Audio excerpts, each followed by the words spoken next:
Nous sommes le vendredi 20 mars 2026. Et cette nuit même, pendant que la majeure partie de l'hémisphère nord sera bien au chaud sous la couette, une communauté de jusqu'au-boutistes va s'infliger une nuit blanche glaciale. Ouais, au beau milieu de champs déserts, dans le noir complet. C'est ça. L'ambiance aura quelque chose de presque surréaliste. Faut s'imaginer des silhouettes emmitouflées dans des combinaisons de ski, éclairées uniquement par de très faibles lampes frontales rouges et qui engloutissent des litres de café brûlant. Le cliché parfait de l'astronome amateur en pleine survie. Exactement. Mais le détail le plus absurde de ce tableau nocturne, c'est que beaucoup d'entre eux seront armés de sèche-cheveux. Ah oui, branché directement sur des batteries de voiture, tout à fait. Voilà. Et tout cela pour scruter le ciel avec une urgence absolue. En lisant les billets de blogs d'associations sur Stelvision pour préparer l'exploration d'aujourd'hui, on réalise très vite que l'astronomie, qui est souvent perçue comme une activité super zen, très lente, très contemplative, ça peut basculer dans un sport extrême. Totalement. Et cette nuit, en fait, marque l'ouverture de la fenêtre idéale pour l'un des défis les plus épuisants et mythiques de l'astronomie amateur. Le fameux marathon Messier. Le marathon Messier. Alors, notre mission pour cette plongée au cœur de nos sources, qui inclut la Wikipédia astronomique, Sky Tonight ou encore le programme de l'Association française d'astronomie, c'est de décortiquer cet événement. Ouais, de comprendre cette frénésie. Parce que pour saisir le truc, il faut visualiser l'objectif. Il s'agit de capter, directement dans l'oculaire d'un télescope, 110 objets du ciel profond. 110 objets, c'est énorme. Ah, c'est un sprint. On parle de galaxies lointaines, de nébuleuses où naissent les étoiles, d'amas globulaires étincelants. Tous ces objets figurent dans un catalogue spécifique et la règle d'or de ce marathon, elle est implacable. Il faut tout voir en une nuit. Voilà, il faut tous les observer, un par un, en une seule nuit, entre le crépuscule et l'aube. C'est une véritable course d'endurance contre la rotation de la Terre. Et ce qui est fascinant quand on plonge dans la documentation historique pour préparer cette analyse, c'est l'origine même de ce fameux catalogue. On a cette liste de 110 merveilles cosmiques qui posent des gens à passer des nuits blanches glaciales aujourd'hui, mais l'homme qui a créé cette liste, Charles Messier, n'en avait absolument rien à faire de ces galaxies. C'est le grand paradoxe de l'histoire, ouais. Pire que ça, il les détestait. C'était littéralement une liste d'objets à fuir. Moi, l'analogie qui me vient en tête, c'est celle d'un ingénieur un peu maniaque qui déciderait de cartographier chaque nid de poule, chaque dos d'âne et chaque crevasse sur les routes d'un pays. Juste pour les éviter, quoi. C'est ça. Uniquement pour être sûr de ne jamais rouler dessus. Et 2 siècles et demi plus tard, des fous du volant retrouvent cette carte et s'en servent pour organiser un rallye tout-terrain dont le but est d'aller s'écraser intentionnellement dans chaque nid de poule répertorié. C'est exactement ça. Parce que Charles Messier, au XVIIIe siècle, il ne vivait que pour une seule chose, et c'était chasser les comètes. À cette époque, découvrir une comète, c'était la gloire absolue. C'était le moyen d'inscrire son nom dans l'histoire des sciences. Et le problème, j'imagine, c'est le matériel de l'époque. Ah bah complètement.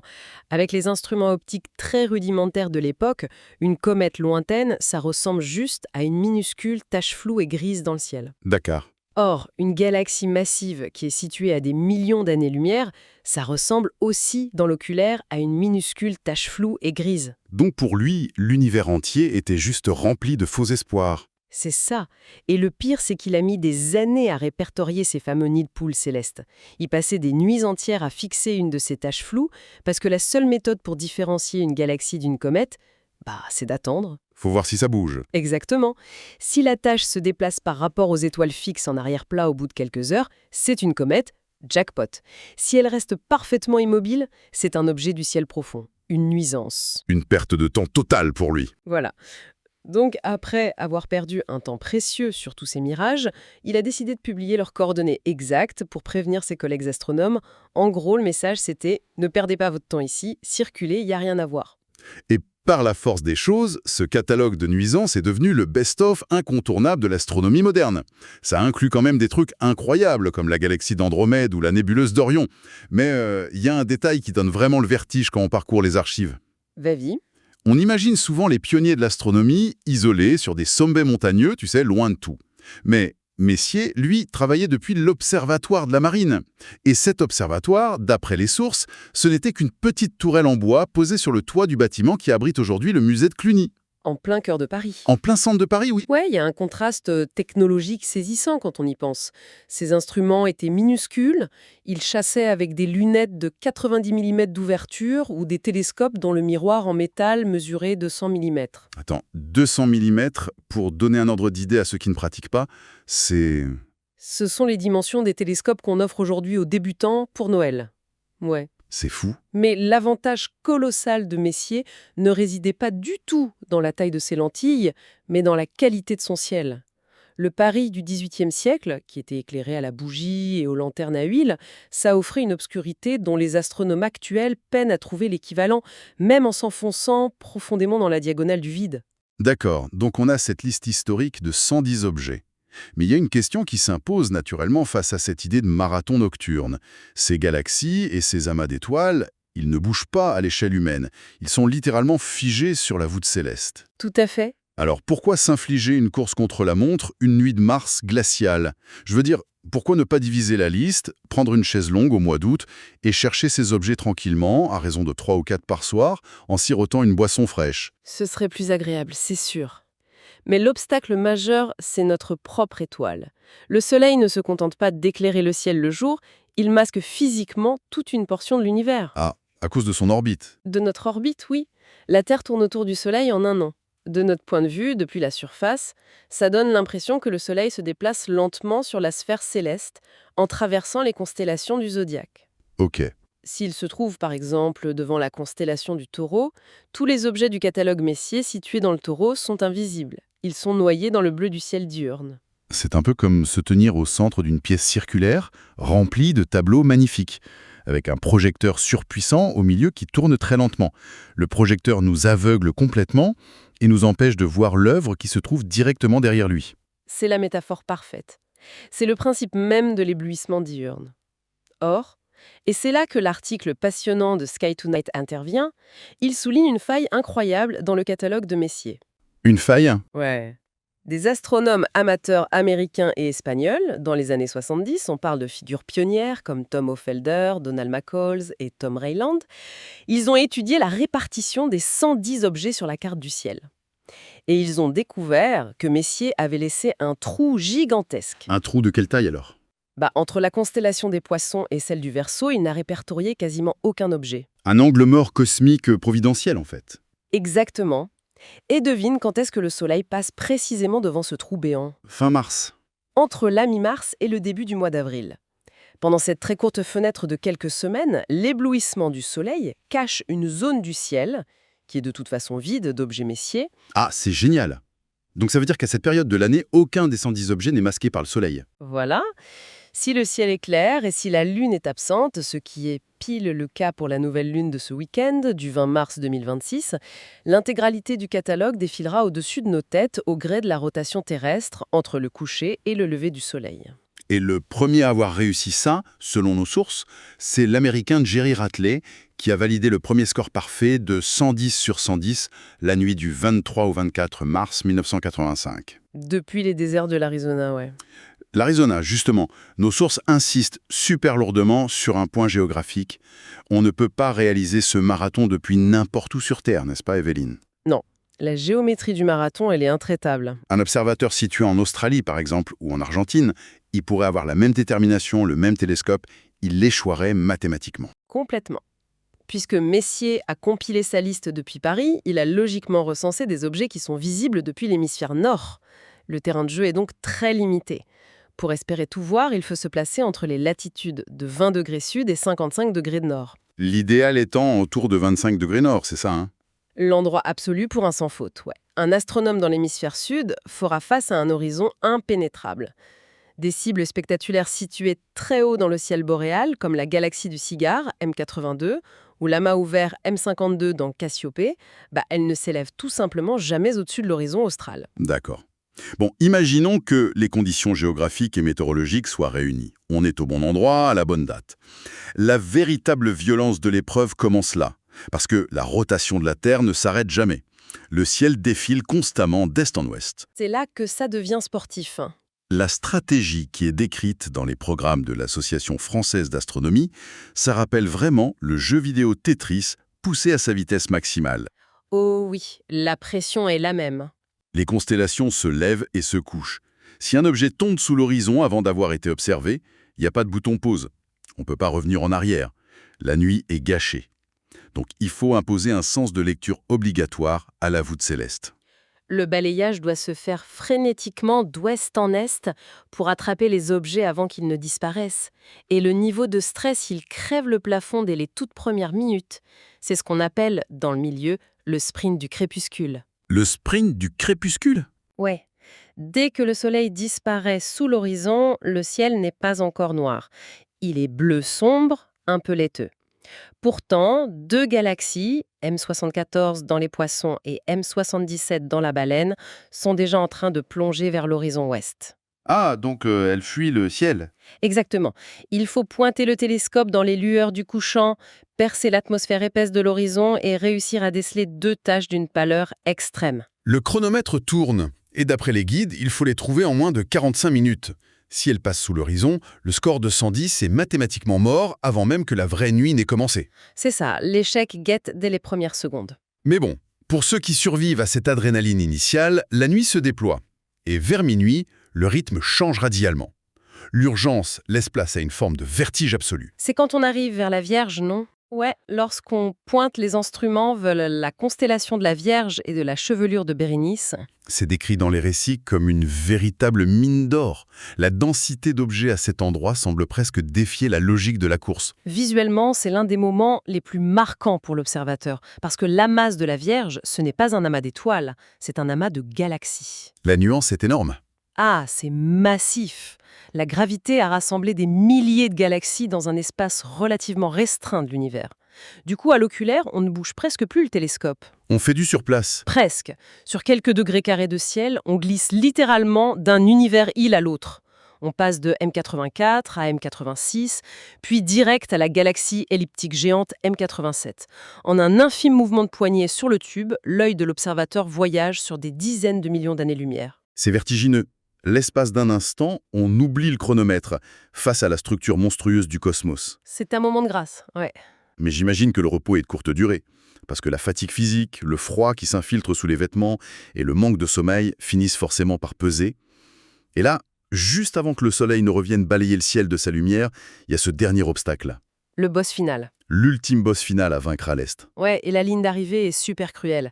Au petit matin, les yeux piquent, la concentration est au plus bas. Et il faut trouver l'amas globulaire M30, dans la constellation du Capricorne, Et pourquoi c'est si dur? parce que cette fois, la dynamique est complètement inversée par rapport au soir. L'objet vient à peine de franchir la ligne de l'horizon est. Il monte doucement, mais le soleil est juste derrière lui. Ah, l'aube arrive. L'aube commence à éclaircir le ciel oriental. La bataille consiste donc à capter les tout derniers photons de M30 à travers les brumes matinales, juste avant que le fond du ciel ne devienne trop lumineux pour voir quoi que ce soit. Et trouver M30 marque la fin du marathon. C'est le Graal, voilà. Parler de fatigue et de froid, ça nous amène forcément à s'interroger sur la survie matérielle.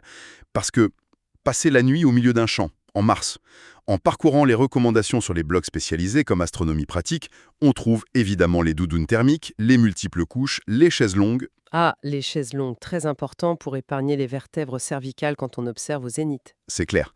Mais il y a un équipement de survie, mentionné tout à l'heure dans l'introduction, qui semble totalement absurde vu de l'extérieur. Le sèche-cheveux. Ouais, c'est pas un mythe. On pourrait vraiment croire à une blague, genre pour se réchauffer les mains, mais c'est une affaire de physique implacable. Totalement. L'ennemi numéro 1 de l'astronome au printemps, bizarrement, ce n'est pas le froid en lui-même, c'est le point de rosée. Le point de rosée? Pendant la nuit, le métal du télescope et surtout le verre des lentilles ou des miroirs, ils perdent leur chaleur par rayonnement vers le ciel étoilé.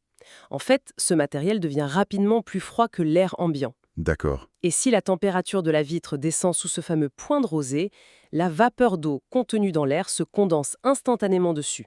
En l'espace de quelques minutes, une buée opaque recouvre l'optique. Et le télescope devient aveugle, Complètement. La nuit est littéralement effacée par une pellicule d'eau. d'où le sèche-cheveux. Voilà. Le recours aux sèche-cheveux ou aux résistances chauffantes qui entourent les tubes pour les plus équipés, ça permet de souffler de l'air tiède sur le verre pour évaporer cette condensation en douceur. L'idée, c'est de ne pas créer de choc thermique qui déformerait l'image. Malin. Et l'autre règle de survie, qui est non négociable sur ces camps d'observation, ça concerne la lumière. Il est strictement interdit d'utiliser des lampes de poche blanche. Les sources décrivent des camps où tout baigne dans une lueur rouge un peu fantomatique. C'est obligatoire. Et surtout, les smartphones sont décrits comme de véritables armes de destruction massive pour la rétine. Pourquoi une telle sévérité? C'est de la biologie pure. La physiologie de notre œil est fascinante, mais elle est très, très lente.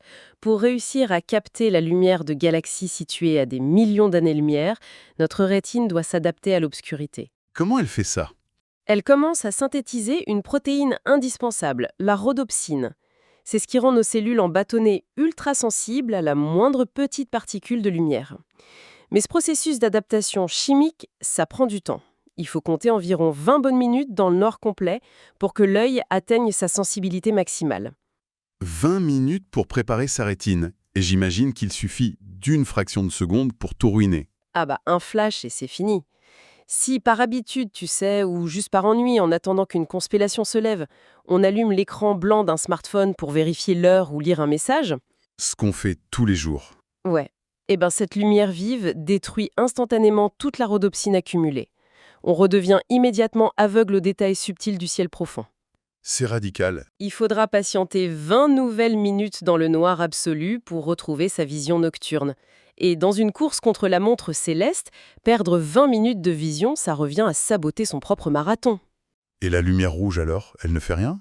Non, la lumière rouge a une longueur d'onde spécifique qui ne détruit pas cette protéine. C'est pour ça qu'on l'utilise pour lire ces cartes du ciel sans sacrifier son adaptation.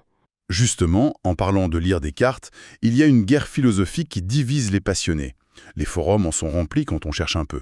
Il y a d'un côté le matériel rudimentaire, où l'on pousse manuellement le télescope d'étoile en étoile, et de l'autre, l'arrivée massive de la technologie GoTo. Ah, le fameux débat du go-to. Ces montures informatisées couplées à un GPS, elles permettent de sélectionner M74 sur une petite raquette de commande, et bam, des moteurs dirigent automatiquement le tube vers la cible avec une précision redoutable. C'est hyper efficace. Mais l'utilisation d'un robot pour chercher à sa place, on peut se demander si ce n'est pas la définition même de la triche. Est-ce qu'utiliser un GPS dans une course d'orientation, ça ne détruit pas l'âme du marathon rando? C'est vrai que le débat est très viscéral chez les puristes. Le cheminement manuel, ce qu'on appelle le star hopping, ça exige une lecture vraiment intime de l'architecture du ciel. C'est une capacité à reconnaître les motifs invisibles à l'œil nu. Faire le 110 sur 110 à la force du poignet, c'est un exploit d'une technicité rare. Un vrai défi sportif et intellectuel. Fortement porté par des relais d'opinion comme le blog d'astronomie pratique, c'est celui de l'inclusivité. Tout le monde n'a pas 40 ans d'expérience derrière un oculaire. L'objectif principal devrait rester l'émerveillement, pas l'élitisme technique en gros. Exactement. L'argument en faveur des moteurs est simple. L'émotion naît à l'arrivée des photons. Que le télescope ait été orienté par des câbles et des muscles ou par une carte mère, la lumière qui frappe la rétine de l'observateur a tout de même voyagé pendant 60 millions d'années à travers le vide intergalactique pour finir sa course au fond de cet œil. L'expérience cosmique reste la même. L'important est de s'approprier l'espace. Et cela explique d'ailleurs le grand succès des événements de groupe. Rien que ce soir, l'Association française d'astronomie signale qu'un marathon collectif commence dès 19h30 au Parc du Cosmos, près de l'abbaye Saint-Michel de Frigolet, à Tarascon. Et la souffrance du froid est toujours plus douce quand elle est partagée, non? C'est clair, on se soutient, on partage le café. C'est un point essentiel pour démystifier l'événement. Pour quiconque s'intéresse à ce défi, le chiffre de 110, c'est un Graal. Mais il ne faut pas que ce soit un repoussoir. Atteindre 50 ou 70 objets dans une nuit, faire un demi-marathon, c'est déjà une plongée spectaculaire dans notre environnement galactique. C'est déjà une énorme victoire, oui. Le vrai but, derrière le chronomètre et le Tetris céleste, c'est cette reconnexion physique à la lente rotation de notre petite planète bleue. Passer 10 heures d'affilée à regarder littéralement l'univers défiler au-dessus de sa tête, je t'assure que ça modifie profondément la perception que l'on a de notre propre petitesse.